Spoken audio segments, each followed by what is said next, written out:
also tell you another big story that, of course, is an important one to watch out for. And this big U-turn coming in by the centre. The government today has told the Supreme Court that it is going to withdraw its earlier plea of taking over the management of Unitech. Remember, the embattled Unitech was the second company after Satyam where the government had attempted to take control of. And Abhimanyu Sharma is joining in with more details of that story. Abhimanyu, tell us, why has the government decided to withdraw its plea to take over the management of Unitech, and where does this leave thousands of home buyers?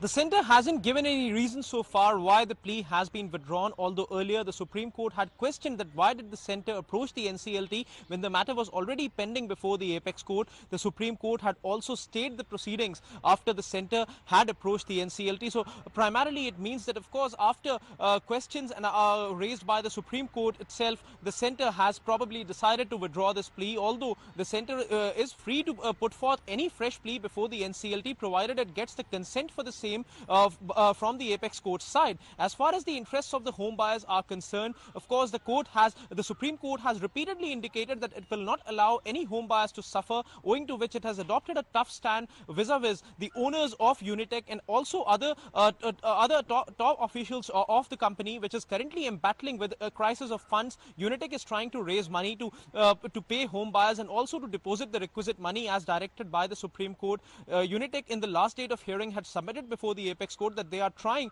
to get forth particular buyers for their pieces of land which they own in Tamil Nadu, after which the court had also asked them to clarify that by when they are going to deposit the requisite amount before the apex court. So it's quite indicative, it's quite clear from the Supreme Court stand itself that the court itself wants that the home buyers' interest should not be compromised. But at the same time, of course, since the apex court is already seized of the matter, the NCLT is not going to hear it any further, and the centre, if at all it has any objections, it has any queries with respect to the case, is going to be impleaded in the case before the apex court itself. And what remains to be seen is whether the centre, if at all it tries to approach the NCLT again, that would of course happen only after the consent of the apex court.